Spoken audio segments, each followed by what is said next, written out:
हाँ, खेसारी भैया का सुनता हूँ, उनका भोजपुरी गाना मैं ज्यादा सुनता हूँ क्योंकि मैं दोनों के चरण पे गिरूंगा।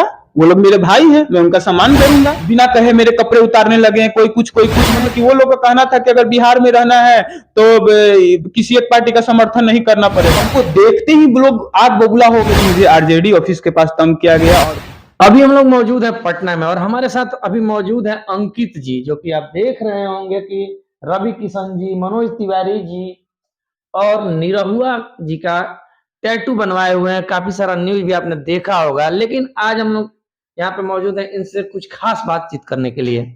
क्या कुछ बातें होंगी, वीडियो में अंत तक बने रहे।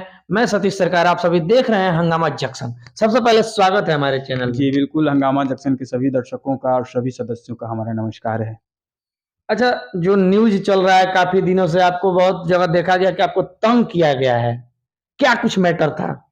मैटर यही था कि और काफी तंग नहीं किया गया, सिर्फ मुझे आरजेडी ऑफिस के पास तंग किया गया और उन्हीं लोग के जो समर्थक थे वही लोग हमको कॉल करके कहाँ से आप राजनीतिक चक्कर में पड़ गए? आप तो भोजपुरी के जो स्टार का फोटो, भोजपुरी के जो गायक थे या फिर भोजपुरी इंडस्ट्री को लेके बनाए थे, बिल्कुल बिल्कुल। कहाँ से राजनीति के चक्कर में पड़ गए? ये आप जैसे पत्रकार समझते हैं, वो जाहिल पत्रकार ये लोग ये चीज नहीं समझते हैं। कौन से पत्रकार के बारे में बात कर रहे हैं? वहां पे बहुत सारे पत्रकार थे आरजेडी ऑफिस के सामने और मुझे बुलाया गया पटना जंक्शन पे। हालांकि मैं खुले जगह पे कहीं जाकर इंटरव्यू नहीं देता, लेकिन उस दिन मैं चला गया था और वहां से मुझे वो लेकर चले गए आरजेडी ऑफिस के पास और वहां जाने के बाद बहुत सारे पत्रकार मिले और हमको देखते ही लोग आग बबूला हो गए। जैसे लगता नहीं है कि मतलब कोई आतंकवादी आ गया या फिर मतलब कोई गलत इंसान आ गया जिसको देखकर लोग उबाल में आ गए, उस तरह से हो गए लोग। मतलब बिना कहे मेरे कपड़े उतारने लगे हैं, कोई कुछ मतलब कपड़े उतारने लगे? कपड़े उतार के मतलब टैटू ऐसे करके दिखाने लगे, जबकि आपको पता है कि हम कैमरा के सामने जब भी आते हैं तो हम इस गेटअप में आते हैं कि मतलब कैमरा के सामने हमको कपड़ा ना उतारना पड़े।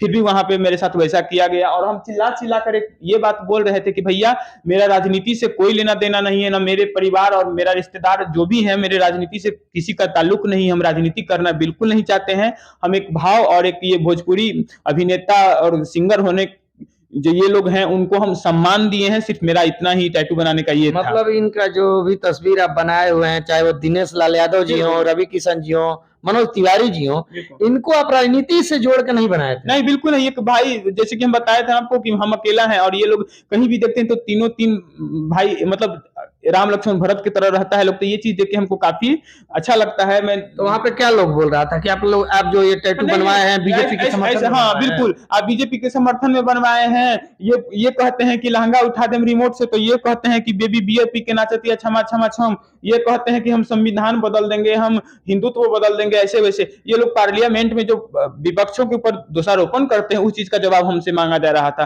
तो भैया हम तो आम इंसान, अब आप मेरे सामने बैठे हैं, हम आपके सामने बैठे हैं, आपके मन में क्या है हम क्या उसका जवाब हम कैसे दे सकते हैं? वो उसका जवाब आप दीजिएगा ना। अगर आपको दिक्कत इनसे तो आप जाके डायरेक्ट इनसे पूछिए ना, हमसे क्यों पूछ रहे हैं? जबकि हम कह रहे हैं कि मुझे इन सब चीजों से कुछ नहीं लेना, हम सिर्फ एक भाई मानते हैं और एक भाई। फिर भी आपको छोड़ा नहीं गया वहां पे? फिर भी नहीं छोड़ा गया। तो मतलब क्या हम बोले आपको, उस मैटर को हम नहीं छेड़ना चाहते हैं, बहुत गलत किया लोग। छेड़े, लेकिन जो आपके साथ जो हुआ वो दर्शकों तक बातें पहुंचनी बिल्कुल चाहिए। बिल्कुल। तो हम बहुत सारी न्यूज में बोले हैं और अभी भी बोल रहे हैं कि वो लोग का कहना था कि अगर बिहार में रहना है तो किसी एक पार्टी का समर्थन नहीं करना पड़ेगा। तो बताइए, कहने का मतलब एक इंसान परिवार में रहता है तो मतलब बिहार में रहना है तो पार्टी का समर्थन नहीं करना है, नहीं करना पड़ेगा। तो कहीं ना कहीं मतलब स्वतंत्र देश के नागरिक होने के बावजूद भी बिहार में रहकर हमें तो गुलामी की एहसास दिलाई जा रही है ना, कि हम लोग स्वतंत्र होकर भी स्वतंत्र नहीं, हम लोग गुलाम हैं। नहीं, बात वो नहीं, पार्टी की जो बातें हुई आप तो उस पर्पज से बनवाए नहीं हुए हैं। बिल्कुल नहीं। आप तो भोजपुरी इंडस्ट्री और एल्बम को लेके बनाए हुए हैं, आपको इनका अच्छा लगता है, छवि अच्छा लगता है, बिल्कुल बिल्कुल बिल्कुल, इसीलिए बनवाए हैं। लेकिन वहां पे लोग इस चीज को ये किए, तो खास करके उस दिन हम एक ही शब्द बोले, सब लोग हट गए मेरे पास से। हम सीधे ही बोले उस लोगों को कि आप राजनीति से जोड़ के बात कर रहे हैं, आप बात करेंगे तो हमारे बिहार के बारे में बात कीजिए ना। उत्तर प्रदेश के बारे में क्या बात करते हैं? मेरा घर है बिहार, आप अपने घर के बारे में बात कीजिए, आइए बात कीजिएगा। कहाँ के रहने वाले हैं? हम तो बिहार के ही हैं। बिहार में कहाँ से? बख्तियारपुर मेरा घर है। बख्तियारपुर से आप रहने वाले हैं, लेकिन राजनीतिक मुद्दा से इन सब चीजों से लेना देना नहीं है। नहीं देखिए, तो वहाँ पे सीधे बोल देते कि हम ये सब चीजों के लिए नहीं बनवाया है, हमारा बोल पर्पस रहे वो चीज थे, नहीं है। मैं बोल रहा था ये बात, लेकिन क्या बोल रहे थे कि वो लोग बोल रहे किसका थे, नहीं बनवाया? वो लोग बोल रहे थे कि नहीं कुछ तो बात है, ये तीनों बीजेपी के ही सांसद है, बीजेपी के ही नेता है, आपने बीजेपी का ही क्यों बनवाया? अरे यार, अभी खेसारी लाल है, अभी पवन सिंह है, अगर उनको कोई दूसरा पार्टी टिकट दे दे और जो लोग बनवाए हैं, तो क्या आप कहिएगा कि वो उनके समर्थक हैं?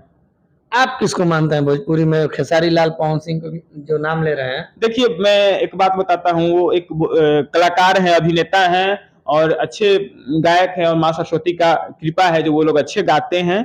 और मैं भी लोगों का सुनता हूँ, दोनों लोगों का सुनता हूँ, रील्स वगैरह भी बनाता हूँ, मैं सुनता हूँ। लेकिन भोजपुरी इंडस्ट्री की अगर आप बात करें तो भरत शर्मा जी और विष्णु ओझा जी, चाहे जो भी मतलब उस जनरेशन के लोग थे, उनके बाद अगर मैं किसी को मानता हूं तो मैं अपने ये ट्रेंडिंग स्टार और पावर स्टार को कुछ नहीं मानता है आप? मानता हूं, भाई मानता हूं, उनको भी सुनता हूं, अति करता हूं, उनका भी सम्मान करता हूं, ऐसा कुछ नहीं है। लेकिन जो कहे ना कि अगर दिल से कोई किसी का जबरा फैन होता है या किसी के लिए कुछ भी करने के लिए तैयार, तो मैं इन तीनों भाई के लिए क्या कुछ कीजिएगा इन तीनों भाई के लिए? अगर ये लोग कहें कि तुम्हें अंगारे पे चलना है, मुझ तक नहीं, लोग क्या है कहेंगे आपको अंगारे पे चलने के लिए? नहीं, मतलब कहने का मतलब है कि मैं ज्यादातर जो भी सुनता हूँ पारंपरिक सुनता हूँ, और जो आस्था से जुड़ा भक्ति हो वो चीज सुनता हूँ। तो वो चीज मुझे मनोज तिवारी भैया का अच्छा लगता है और पवन भैया का भी अच्छा लगता है, मैं सुनता हूँ, रील्स भी बनाता हूँ, ऐसा नहीं कि नहीं सुनता हूँ।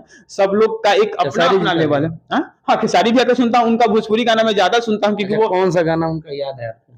देखिए, गाना तो बहुत याद है, लेकिन मैं सुनाना नहीं चाहूंगा। एक बात मैं बताता हूँ, उनका इंटरटेनमेंट जो गाने के अंदर होता है ना, वो चीज काफी अच्छा लगता है। तो नहीं सोच रहे हैं ना कि अगर मैं किसी का गाना गा देता हूँ तो लोग उसी से लोग जोड़ने लगेगा? ऐसा कुछ नहीं है। अभी मेरे सामने आए लोग, मैं दोनों के चरण पे गिरूंगा, वो लोग मेरे भाई हैं, मैं उनका सम्मान करूंगा, ऐसा नहीं है। चलिए, बहुत बहुत धन्यवाद, सुनकर अच्छा लगा कि आप किसी राजनीतिक पर्पज से इन लोगों का जो तस्वीर है या फिर टैटू है नहीं बनवाए हैं। और हम भी इन लोगों से कहना चाहेंगे कि राजनीतिक तौर पे इनको ना देखें, इनका भावना है इनसे जुड़ा हुआ है, भाईचारे के नाते से बनवाए हुए हैं, तो इनको तंग भी ना करें। चलिए, आज के वीडियो में इतना ही, और कुछ क्या कहा जाए, तब तक के लिए धन्यवाद।